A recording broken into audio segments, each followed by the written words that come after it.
Mahal ng Pangulo, malubha ka man, patay ka man o buhay ka man, hindi yan ang pangunahing isyu. Ang pangunahing isyu ay ang presensya mo at pagtugon mo dito sa lumalala nating problema ngayon sa bansa natin. Itong walang humpay na pagtaas ng presyo ng petrolyo. Ang flood control anomalies.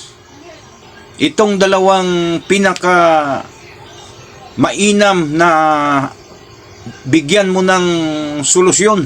Kung ano mang sitwasyon sa kalusugan mo ngayon, alam ko maraming hindi naniniwala na maayos ang kalagayan mo sa kalusugan mo para mapagbigyan ang haka-haka ng taong bayan ay lumabas ka.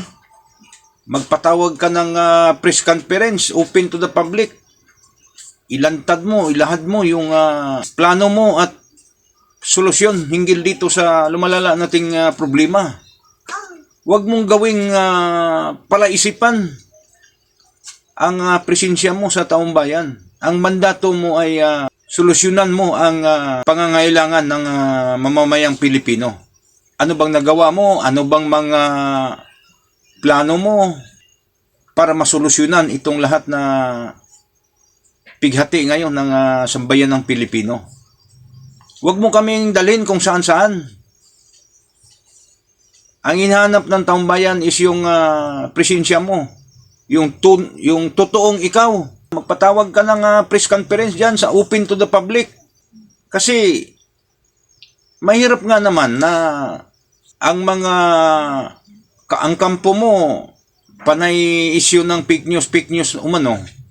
So, mas marami ang hindi naniniwala na totoo yung appearance mo doon sa araw ng Kagitingan at saka sa Pampanga at saka sa mga lumalabas ng mga videos, mga pictures, trubak umano, AI umano. So, para matuldukan itong lahat na isyo, magpakita ka, lumantad ka sa taong bayan at tugunan mo ang lumalalang sitwasyon natin ngayon.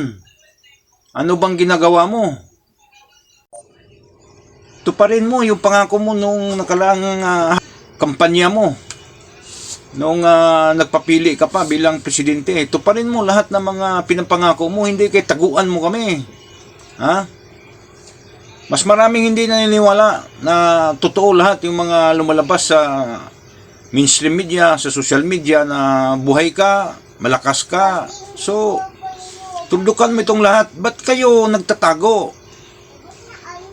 Ba't kayo mailap sa mata ng sambayan ng Pilipino na umaasa sa'yo? Bigyan mo ng solusyon itong lahat para mapigil na yung mga haka-haka at para malalaman namin kung ano ba talaga yung plano ng isang presidente hinggil dito sa lumalala nating sitwasyon.